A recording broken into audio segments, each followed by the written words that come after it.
الحمد كله ولك الشكر كله وإليك يرجع الأمر كله.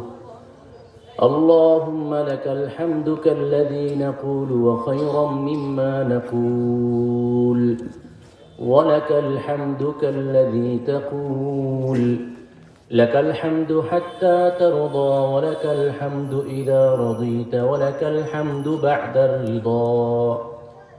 اللهم لك الحمد بما هديتنا وخلقتنا ورزقتنا وفرجت عنا. لك الحمد بالإيمان، ولك الحمد بالإسلام، ولك الحمد بالقرآن، ولك الحمد بالمال والأهل والمعافاة. بسطت رزقنا وكبت عدونا وأظهرت أمننا وجمعت فرقتنا. ومن كل ما سألناك ربنا أعطيتنا، فلك الحمد كثيرا كما تنعم كثيرا، ولك الشكر كثيرا كما تجزم كثيرا، ولك الشكر على كل حال. لك الحمد بجميع المحامد، لا نحصي ثناء عليك أنت كما أثنيت على نفسك. لا إله إلا الله المتوحد في الجلال بكمال الجمال تعظيما وتكبيرا، المتفرد بتصريف الأمور على التفصيل والإجمال تقديرا وتدبيرا. وصلى الله على نبينا محمد سيد المرسلين وعلى آله وصحبه الطيبين الطاهرين وعلى زوجاته أمهات المؤمنين. أما بعد، فأعوذ بالله من الشيطان الرجيم. بسم الله الرحمن الرحيم. ما كان محمد أبا أحد من رجالكم ولكن رسول الله وخاتم النبيين. وقال النبي صلى الله عليه وسلم: أنا خاتم النبيين لا نبي بعدي. صدق الله مولانا العظيم وصدق رسوله النبي الكريم، ونحن على ذلك من الشاهدين والشاكرين، والحمد لله رب العالمين। আলহামদুলিল্লাহ। পশ্চিম রাস্তি চৌকিদার বাড়ি জামে মসজিদ ও যুব সমাজের উদ্যোগে আয়োজিত আজকের এই দ্বিতীয় বার্ষিক ওয়াজ মাহফিলে সম্মানিত সভাপতি দিগার উলামায়ে হযরত বুজুর্গানে মিল্লাত ও কালিমা লা ইলাহা ইল্লাল্লাহ মুহাম্মাদুর রাসূলুল্লাহ সাল্লাল্লাহু আলাইহি ওয়াসাল্লামের সোনালী সূত্রে গঠিত ইসলাম প্রেমিক, দিন প্রেমিক, মাহফিল প্রেমিক যুবক ভাইয়েরা, পর্দার অন্তরালে অবস্থানরত সম্মানিতা মা ও বোনেরা, আমরা সর্বপ্রথম সেই মহান রব্বুল আলামিনের দরবারে শুকর আদায় করি যে আল্লাহ পাক রব্বুল আলামিন বড় দয়া করে, মায়া করে, ইহসান করে, করুণা করে, করম করে 10 মায়ের 10 সন্তানকে এমন মজমায় এসে হাজিরা দেবার তৌফিক দান করলো। সে আল্লাহ পাক রব্বুল আলামিনের দরবারে সকলে একবার জোরে সোরে শুকর আদায় করে বলি আলহামদুলিল্লাহ। আমার পূর্বেও আলোচনা করেছেন এবং পরেও করবেন। পূর্বে আলোচনা করেছেন হয়তোবা নামাজ সম্পর্কে, যেহেতু শেষে নামাজের ওয়াদা করিয়েছেন। আমাকে ফোনে ওটাই বলা হয়েছিল যে নামাজ সম্পর্কে যেন আলোচনা করা হয়। তো আমার পূর্বের বক্তা যেহেতু নামাজ সম্পর্কে বলেছেন, আমি স্টেজে ওঠার পরে মোটামুটি একটা সিদ্ধান্ত নিয়েছি ও বিষয়ে আলোচনা করব। যেই বিষয়ে আলোচনা করা হয় আল্লাহ পাক রব্বুল আলামিন যেন আমাদের সবাইকে বুঝে আমলের তৌফিক দান করেন, বলেন আমিন। আমার পূর্বের বক্তা ইনশাআল্লাহ আশা করি পরের বক্তাও আমলের ব্যাপারেই বলবেন। কয়েকদিন আগে আপনাদের এখানেও আমলের ব্যাপারে বলে গিয়েছিলাম, 5 ওয়াক্ত নামাজের ব্যাপারে ছিলেন আপনারা। তো আমল যেমন গুরুত্বপূর্ণ, এই আমলের চাইতে বেশি গুরুত্ব হলো ইমানের। ঠিক না বেঠিক? ইমানের দাম বেশি না আমলের দাম বেশি? ইমানের দাম বেশি, মাশাআল্লাহ। যদিও আমলের দাম কোনো অংশে কম নাই, তবে আমলটা মূল্যায়ন করা হয় ইমান থাকলে। ঠিক না বেঠিক? ছোটবেলায় আমাদেরকে আপনারা এই গল্প শোনাইতেন যে যদি বাজারে যাওয়া হয় আর খালোই ছিদ্র থাকে, অথবা দুধের যেই পাত্র, ওই দুধের পাত্রর নিচে যদি ছিদ্র থাকে, দুধ যদি 10 মণও ঢালা হয়, ওই 1 মণ থাকবে? 1 কেজিও থাকবে? থাকবে না। কারণ যেটার মধ্যে দুধ রাখার কথা ওটা আর নিচেটাই ছিদ্র। আর যদি ছিদ্র ঠিক থাকে, এরপরে দুধ যদি 1 পোয়াও রাখা হয়, ওই 1 পোয়াও 1 মাস পরে হলেও পাওয়া যাবে। ঠিক না ঠিক? হ্যাঁ। মানুষের ইমান যদি ঠিক থাকে, তাহলে আমল কম হলেও আল্লাহ পাক রব্বুল আলামিন জান্নাত দান করবেন। ঠিক না ঠিক? বুখারী শরীফের এক হাদিসের মধ্যে আল্লাহ রাসূল বলেছেন, আল্লাহ পাক রব্বুল আলামিন যখন ফায়সালা করে দিবেন এরা জান্নাতি আর এরা জাহান্নামী, 2 ভাগ করে দিবেন। যখন একদম সর্বশেষ ইমানদারকে ফায়সালা করবেন আল্লাহ যে তোমারও তো ইমান আছে, তুমি জান্নাতে চলে যাও, 2 ভাগ হয়ে যাবে। পরিশেষে আল্লাহ একটা ঘোষণা করবেন, আখরিজু মান কানা ফি কলবিহি মিসকালা হাববাতিন মিন খারদালিন মিনাল ঈমান। আল্লাহ পাক এই ঘোষণাটা কাদেরকে দিবেন? যদিও হাদিসের মধ্যে এর ব্যাপারে ইখতিলাফ আছে।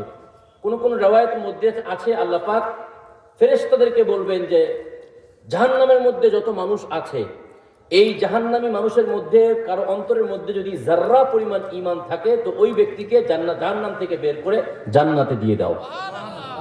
কোন কোন riwayatের মধ্যে আছে, কেউ কেউ বলেন যে নবীদেরকে আল্লাহ অর্ডার করবেন। আরেক riwayatের মধ্যে আছে আল্লাহ পাক রব্বুল আলামিন নিজেই তার কুদরতি হাতকে জাহান্নামের মধ্যে ছাঁকুনি মারবেন। সুবহানাল্লাহ।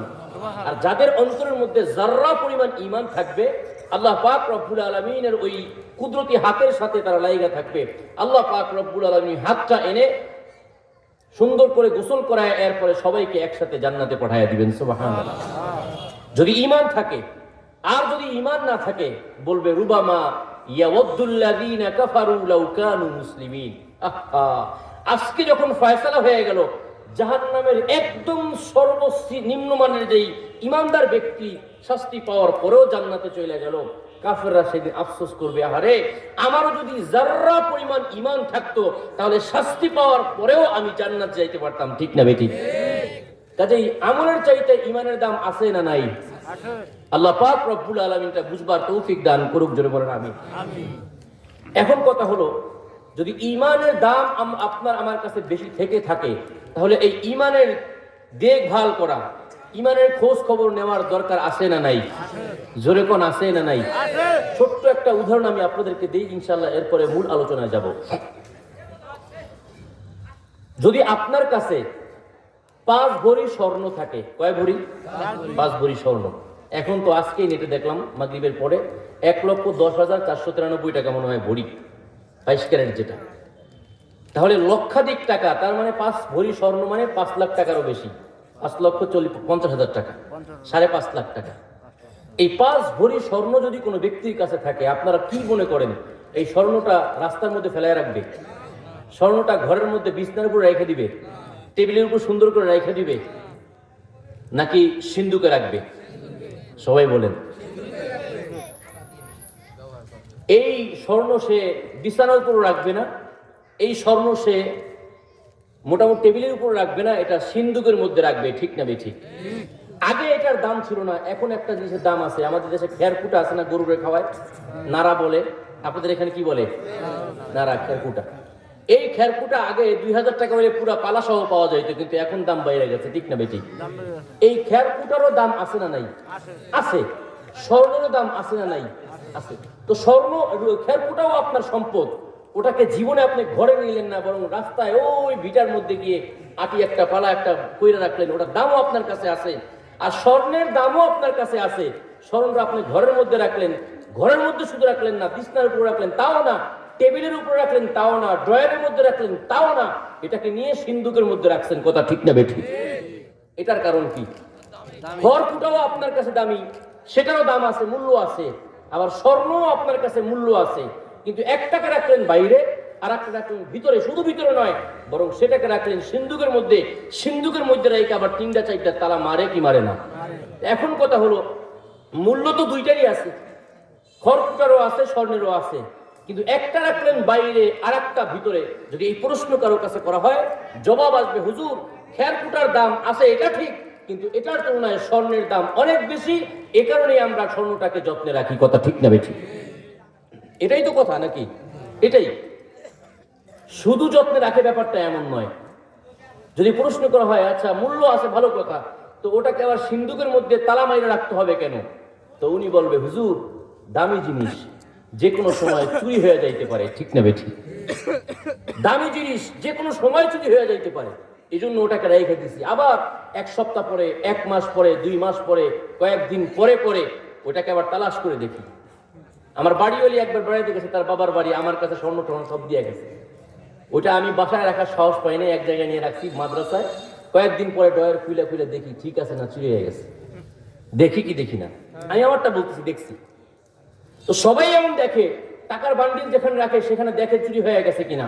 কিন্তু আমি আপনাদের কাছে আগেকার কথা শুনছি, চোররা নোটিশ লিখতো যে আমি তোমার বাড়িতে চুরি করতে আসবো। কিন্তু এখন এই জামানায় কোনো চোর এই কথা লেখে যে হাওলাদার সাহেব আমি কিন্তু অমুক তারিখে আপনার বাড়িতে চুরি করতে আসবো, আপনার 5 ভরি স্বর্ণ, এরকম কোনো চোর বলে?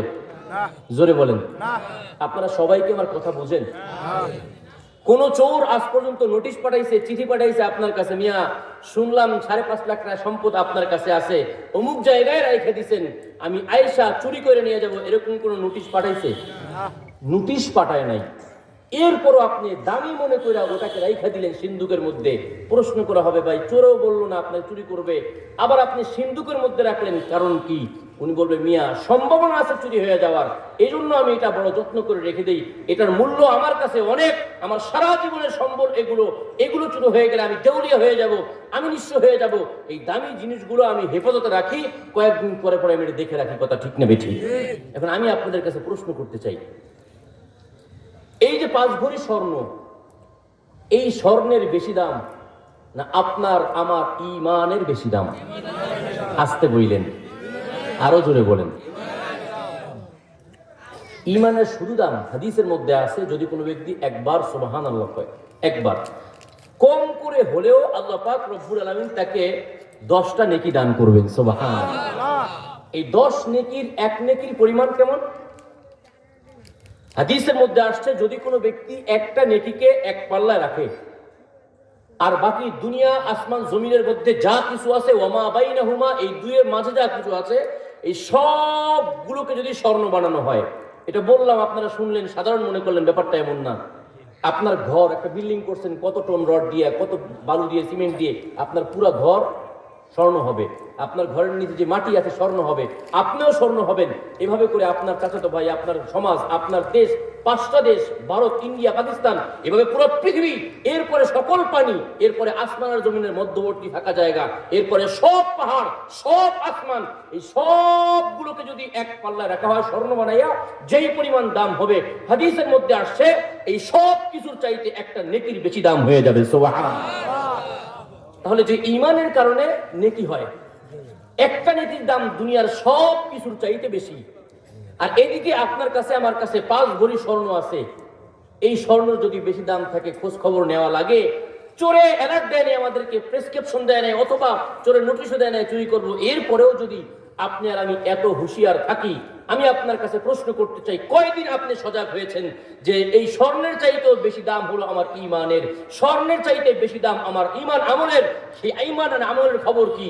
এরকম খোঁজ খবর আপনি আর আমি নেই কি নেই না, এই হিসাব রাখার দরকার আছে না নাই? যেরকম আছে না নাই? আগে বলেন, স্বর্ণের দাম বেশি না ঈমানের দাম বেশি? যেরকম ব্যবসার দাম বেশি না ঈমানের দাম বেশি?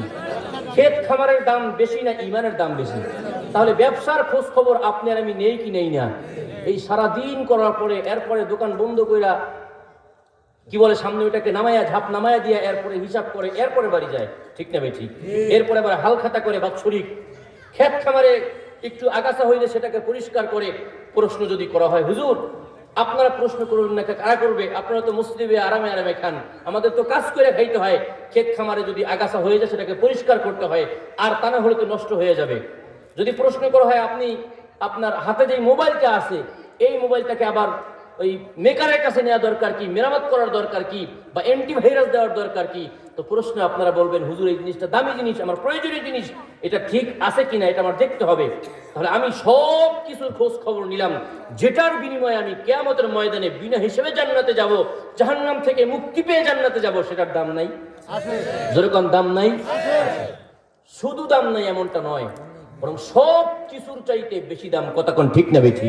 কাজে আমি আপনাকে জিজ্ঞেস করবো, আপনারা দুই হাত উঠে করে বলবেন আমার কথার সাথে একমত থাকলে, সেটা হলো এই, আমাদের দুনিয়ার জাগতিক যা কিছু আছে এগুলোর দাম বেশি না ঈমানের দাম বেশি? কারা কারা একমত? আল্লাহু আকবার। আল্লাহ পাক রব্বুল আলামিন আমাদের সবাইকে বুঝবার তৌফিক দান করুক। হাত নামান। আপনারা একটু কথা বললেন, আমার সাথে ইনশাআল্লাহ কথা বলতে সুবিধা হবে। দুনিয়ার যেই জিনিসগুলোর দাম ছিল, দাম থাকার কারণে সেই জিনিসগুলো আপনি আমি খোঁজ খবর নিলাম। এখন কথা হলো, যেই জিনিস ঈমান, এই ঈমানের দাম দুনিয়ার চাইতে কম না বেশি? দুনিয়ার যদি খোঁজ খবর নিতে হয়, ঈমানের খোঁজ খবর নেওয়ার দরকার আছে না নাই? শুধু নাই তেমনটা নয়, আমার দুনিয়ার জিনিসটা চুরি হয়ে যাওয়ার ব্যাপারে সন্দেহ হতেও পারে, নাও হতে পারে, কিন্তু আমার ঈমান চুরি হবে কিনা এই ব্যাপারে আরশের মালিক আল্লাহ পাক রব্বুল আলামিনের কাছে শয়তান বলেছিল, আল্লাহ আমি আপনার বান্দার ডানে বামে সামনে পেছনে দিনে রাতে সকালে সন্ধ্যায় সব সময় মেহনত করে চেষ্টা করে আপনার বান্দার প্রত্যেকটা রগ রেশায় ঢুকে ঢুকে আমি আপনার বান্দাকে ধোঁকা দেব, আপনার বান্দার ঈমানকে চুরি করে নেব। ওয়া ইন্নাহুম লা ইয়াশউরুন, আপনার বান্দা টেরও পাবে না। তাহলে একটু ভালো করে চিন্তা করেন, শয়তান নোটিশ দিয়ে আসছে কার কাছে? সবাই বলেন, আল্লাহর কাছে নোটিশ দিয়ে আসলো, আল্লাহ আমি আপনার বান্দার ঈমান নষ্ট করব। এই কথা আমার না আল্লাহর? একটু জোরে কোন, সবাই কোন।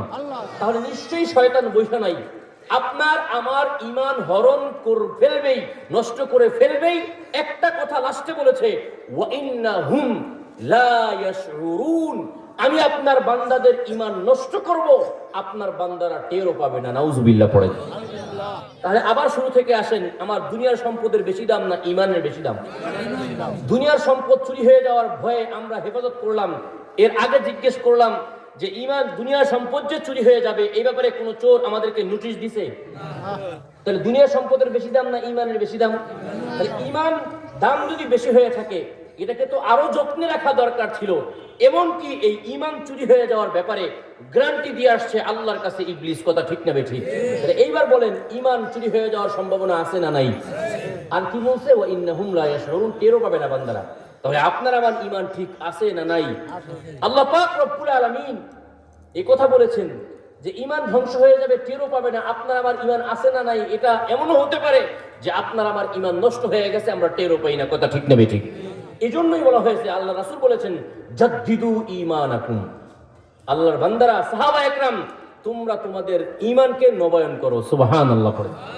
কারণ যে কোনো সময় শয়তান তোমাদের কাছ থেকে তোমাদের ঈমানকে হরণ করবে, তোমরা টেরও পাবে না। সাহাবা একরামের ব্যাপারে আল্লাহ রাসূল বলেছেন, আসহাবি কান নুজুম ফাবিআইহিম ইকতাদাইতুম ইহতাদাইতুম। আল্লাহ রাসূল বলেছেন, আমার যত সাহাবী আছে, যত সাহাবী, একদম নিম্নমানের সাহাবী হোক, একদম আবু বকর হোক, যেই হোক না কেন, এই একজন সাহাবীকে যদি তোমরা অনুসরণ করো, আল্লাহ পাক রব্বুল আলামিন তোমাদের এই অনুসরণের মাধ্যমে হেদায়েতের ব্যবস্থা করে দিবেন। সুবহানাল্লাহ। এই সাহাবীদেরকে আল্লাহ রাসূল বলতেছেন, আল্লাহর নবী কাদেরকে বলতেছেন? যারা বলছে যে এদেরকে অনুসরণ করলে জান্নাত পাওয়া যাবে, এদেরকে বলতেছে আল্লাহ রাসূল, সাহাবা একরাম, জাদ্দিদু ঈমানাকুম। হতে পারে এমন তোমার ঈমান শয়তান চুরি করে ফেলেছে, হতে পারে এমন তোমার ঈমানটাকে শয়তান নষ্ট করে ফেলেছে, তোমরা জানো না। এজন্য জাদ্দিদু ঈমানাকুম, তোমরা নতুন করে ঈমানকে ঠিক করো, ঈমানকে নবায়ন করো। সুবহানাল্লাহ পড়ে। সাহাবা একরামের যদি এই হালত থাকে, তাহলে আপনার আমার ঈমান নবায়ন করা, আপনার আমার ঈমান খোঁজ খবর নেওয়ার দরকার আছে না নাই? সবাই বলেন। আপনারা কি আমার কথা বুঝেন?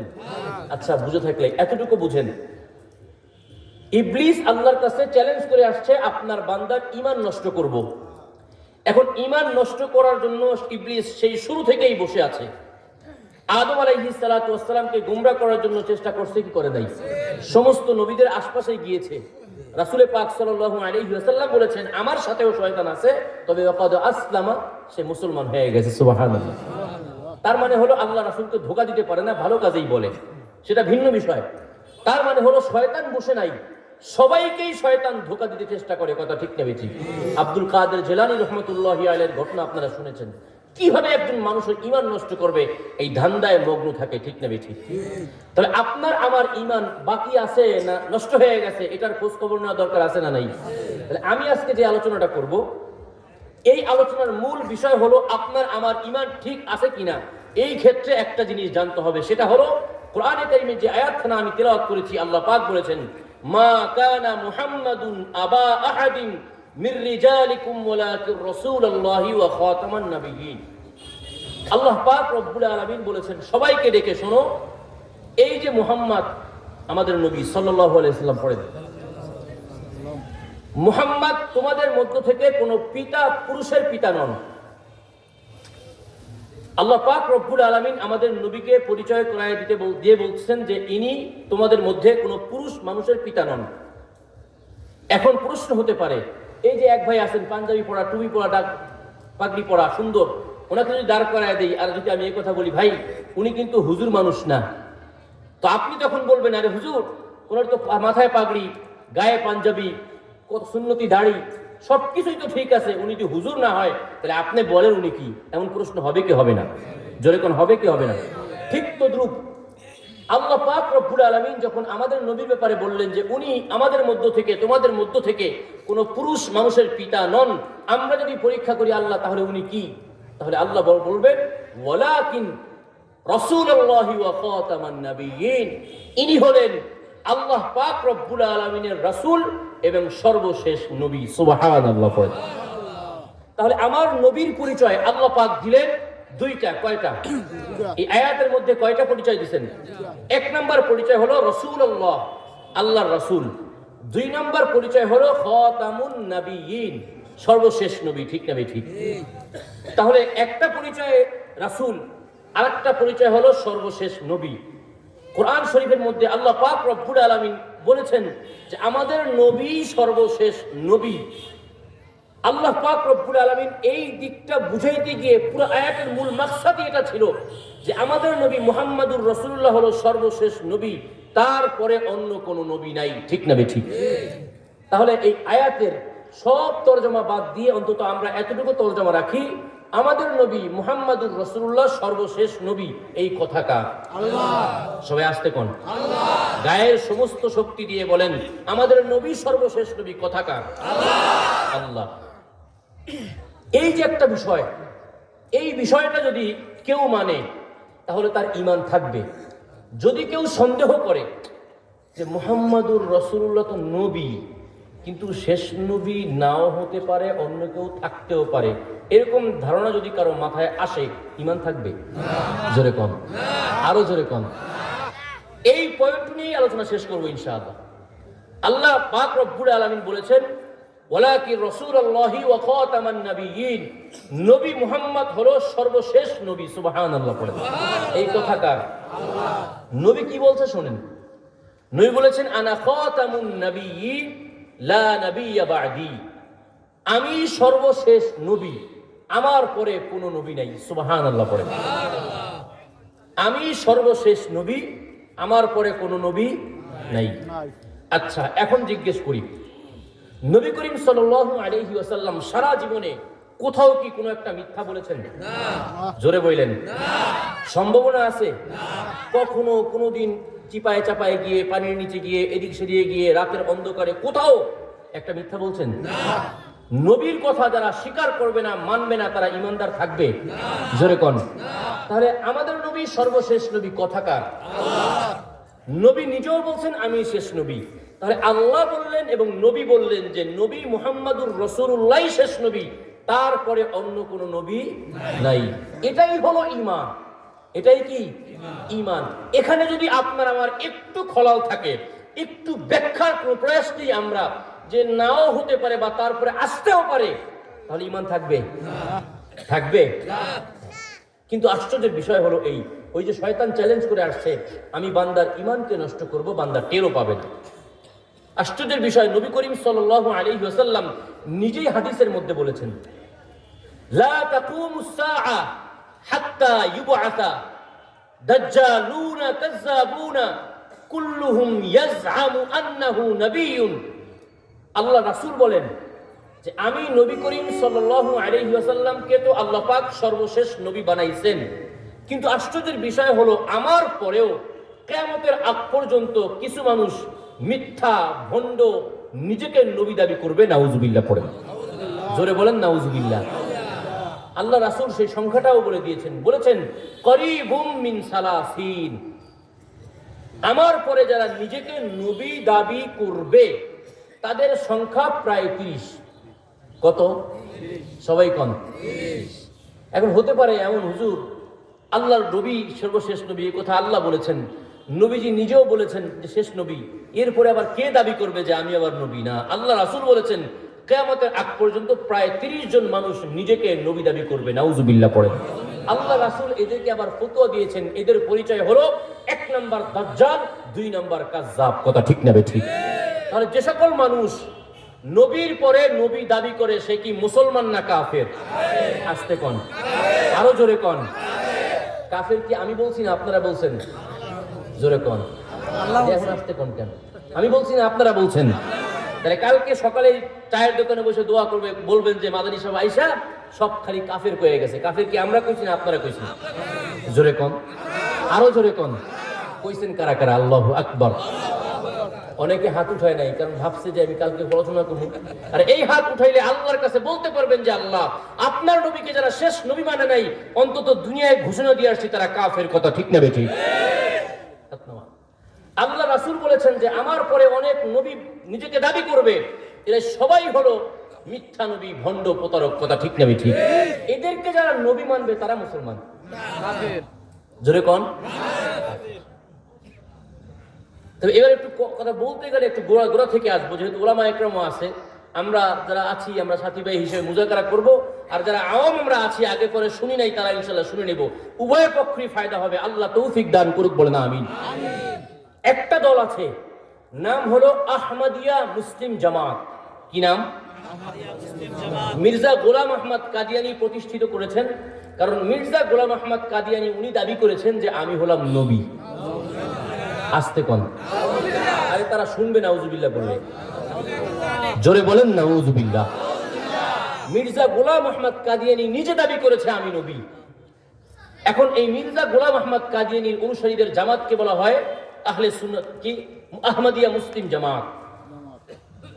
এখন এই আহমদিয়া মুসলিম জামাত যারা মির্জা গোলাম আহমদ কাদিয়ানীকে শেষ নবী মানতেছে, তারা কার কথা খেলাফ করতেছে?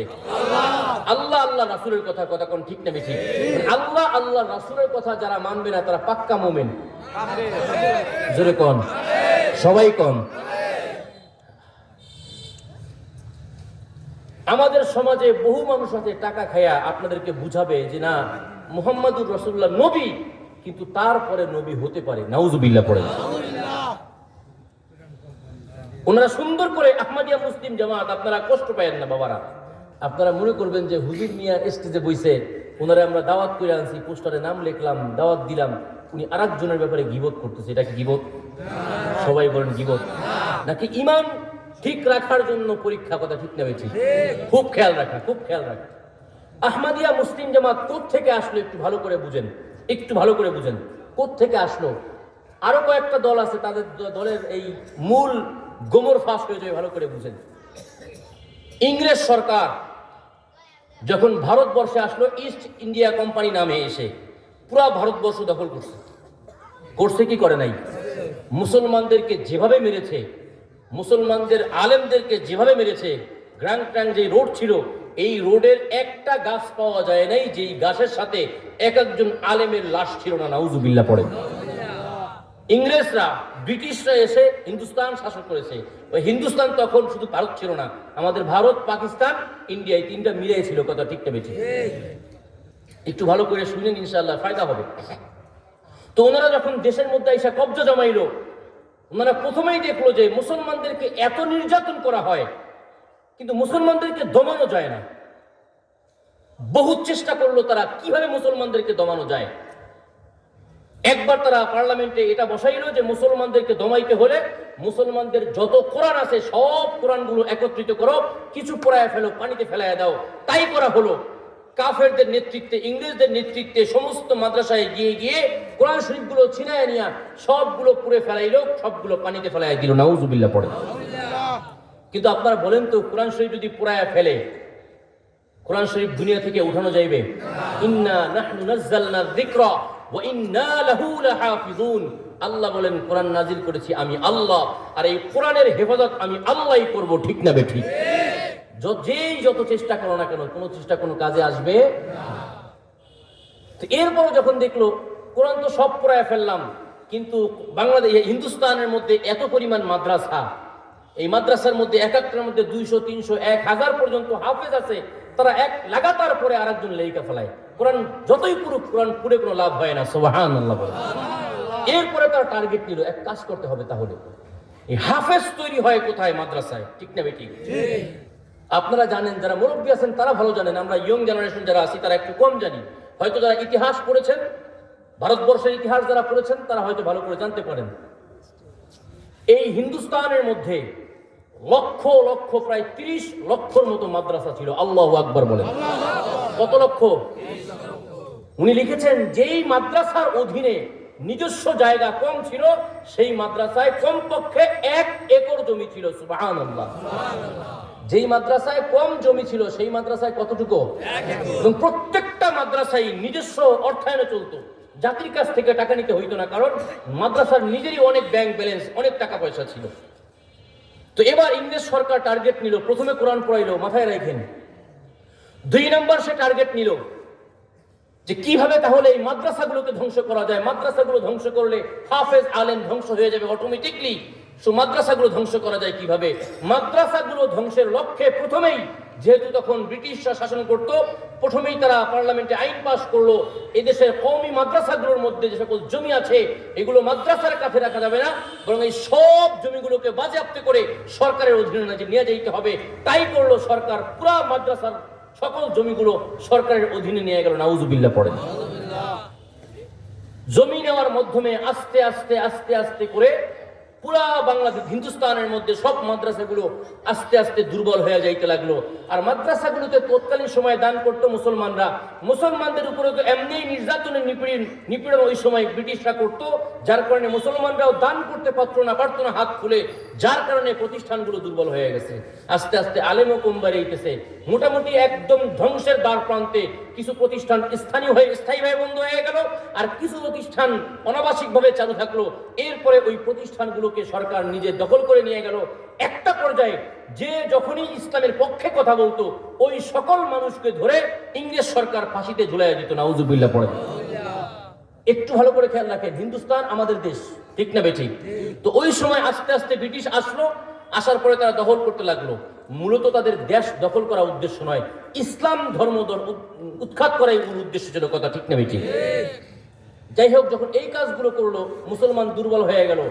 এখন গুটি কয়েক আলেম পুরো হিন্দুস্তানের মধ্যে আছে, হাতে গোনা কয়েকজন আলেম, কারণ সব আলেম মেরে শেষ, কয়েকজন আলেম আছে। এখন 2-1 আলেম যদি কখনো ইংরেজ সরকারের বিপক্ষে কিছু বলে, তো সঙ্গে সঙ্গে তাকে ফাঁসি দিয়ে দেয়, সঙ্গে সঙ্গে তাকে ক্রস ফায়ার করে দেয়, সঙ্গে সঙ্গে তাকে হত্যা করে ফেলে। বলেন তো, এই পরিস্থিতিতে কোনো ব্যক্তি ইংরেজ সরকারের বিপক্ষে বলতে পারবে? জোরে কন, জোরে কন। একটু ভালো করে শোনেন। কিছু ভাইয়েরা আছে শুধুমাত্র হুজুরদেরকে দাবড়ায়, হুজুরদেরকে বদনাম করে যে হুজুরা দেশের জন্য কি করছে। একটু ভালো করে শুনেন। যেই সময় মুসলমানদের কোনো ঠাই ছিল না, কোনো টাইওয়ালারা কোনো ঠাই পায় নাই, কেউ কোনো কথা বলতে সাহস পায় নাই ইংরেজদের কাছে, তখন একজন হুজুর ইংরেজদের বিপক্ষে দাঁড়ায় গেছে। সুবহানাল্লাহ। সেই হুজুরের নাম হলো শাহ আব্দুল আজিজ মুহাদ্দিস দেহলভী রহমাতুল্লাহি আলাইহি। আমাদের দারুল উলুম দেওবন্দের কয়েক ধাপের দাদা ওস্তাদ। কাসেম নানুতুবির ওস্তাদ হলো শেখুল হিন্দ, কাসেম নানুতুবি রহমাতুল্লাহি আলাইহির ওস্তাদ হলো শাহ আব্দুল গনি মুজাদ্দিদি, তার ওস্তাদ আবু ইসহাক, এরপরে আব্দুল গনি মুজাদ্দিদি রহমাতুল্লাহি আলাইহি একজন পাক্কা আলেম।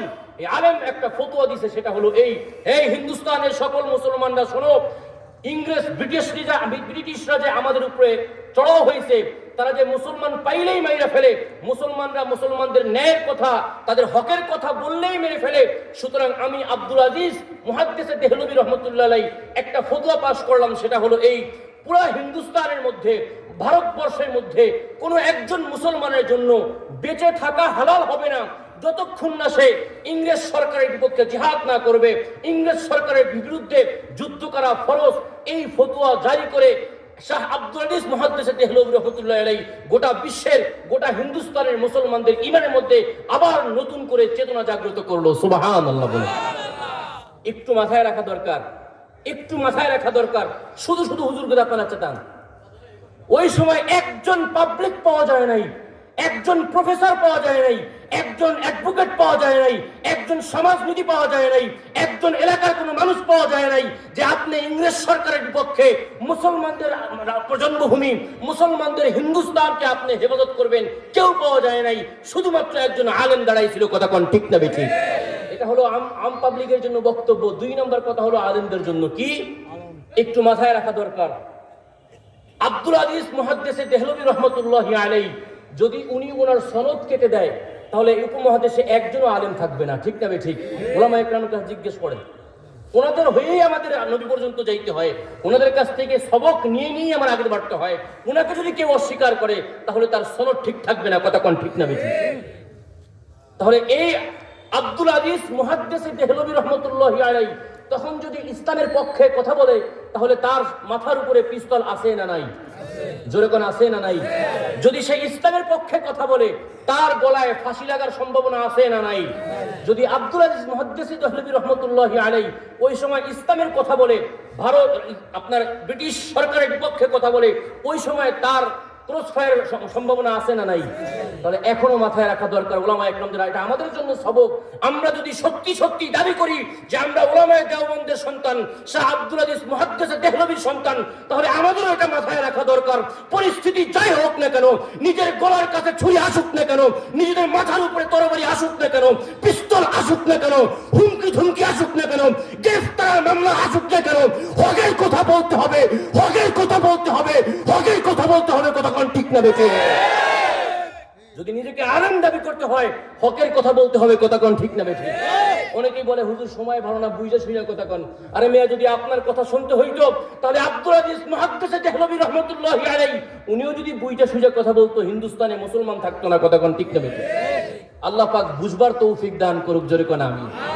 এজন্য কিছু কিছু সিংহ পুরুষ এমন আছে, কিছু কিছু সিংহ পুরুষ এমন আছে কোন বাতিলের সামনে মাথা নত করে নাই, করবেও না ইনশাআল্লাহ। আল্লাহ পাক তৌফিক দান করুক। জোরে কোন আমিন। তো আব্দুল আজিজ মুহাদ্দিস দেহলভী রাহমাতুল্লাহি আলাইহি যখন এই ফতোয়া জারি করলেন যে ব্রিটিশ সরকারের বিপক্ষে মুসলমানদের জন্য জিহাদ করা ফরজ, কঠিন হুমকি, এই কথা শোনার সঙ্গে সঙ্গে আব্দুল আজিজ মুহাদ্দিস দেহলভীর সাথে ওই সময় 1 কোটি 2 কোটি 3 কোটি নয়, বরং লাগাতার গোটা 10 কোটি মুসলমান তার সাথে থেকে যুদ্ধে অংশগ্রহণ করেছে। সুবহানাল্লাহ। কত কোটি?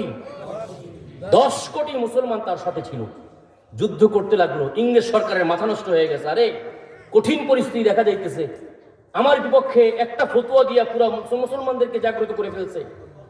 তো এবার ইংরেজ সরকার চিন্তা করলো এদেরকে কিভাবে দমন করা যায়। তো উনি সব পার্লামেন্ট নিয়ে বসলেন, চিন্তা করা দরকার যে এর বিপক্ষে কিভাবে কথা বলা যায়। তখন সবাই মিলে একটা সিদ্ধান্ত উপনীত হলেন যে মুসলমানদের মধ্য থেকে কিছু আলেম, সে আলেমদেরকে আমাদের খরিদ করতে হবে, টাকা পয়সা দিয়ে কিনতে হবে। টাকা পয়সা দিয়ে কিনে আব্দুল আজিজ মুহাদ্দিস দেহলভী রাহমাতুল্লাহি আলাইহি যে ফতোয়া দিছে তার বিপক্ষে ফতোয়া দিতে হবে, তাহলেই মুসলমানরা জিহাদ আর করবে না, যুদ্ধ আর করবে না, তারা ফিরে যাবে। নাউজুবিল্লাহ পড়েন। তো উনি এই ইংরেজ সরকার 3 জন ব্যক্তিকে কিনছেন, 3 জন আলেমকে। নাউজুবিল্লাহ। কয়জন? সবাই বলেন কয়জন? একজন ব্যক্তির নাম, এখানে কেউ কথা বলার সময় কেউ ভেটু দিবেন না। যদি কারো লাগে আমার কাছ থেকে সম্ভার আছে আপনার তথ্যের, যাইবেন, হাজার হাজার বই দেখাই দেব, কথা বলতে দিবেন ইনশাআল্লাহ। 1 নম্বর যেই ব্যক্তি, সেই ব্যক্তির নাম হলো মির্জা গোলাম আহমদ কাদিয়ানি। 2 নম্বর যেই ব্যক্তি তার নাম মোহাম্মদ হুসাইন আহমদ বাটালবি। 3 নম্বর আহমদ রেজা খান বেরলবি। কয়জন ব্যক্তি? 3 জন ব্যক্তি। 3 জন ব্যক্তি সরকারের পক্ষে গেল। ব্রিটিশ সরকারের পক্ষ গিয়ে তিনি কিতাব লিখলেন। আহমদ রেজা খান বেরলবি উনি কিতাব লিখলেন আল ইলাম বিআন্না হিন্দুস্তান দারুল ইসলাম, একটা আরবিতে কিতাব লিখলেন। মির্জা গোলাম আহমদ কাদিয়ানি একটা কিতাব লিখলেন কিতাবের নাম হলো গভর্নমেন্ট কি তাওয়াজ্জুহ কে লায়েক। এরপরে মুহাম্মদ হুসাইন বাটলবি উনি একটা কিতাব লিখলেন, সেই কিতাবের নাম দিলেন আল ইকতিসাদ ফি মাসাইলিল জিহাদ। তিনজনে তিনটা কিতাব লিখছেন। এখন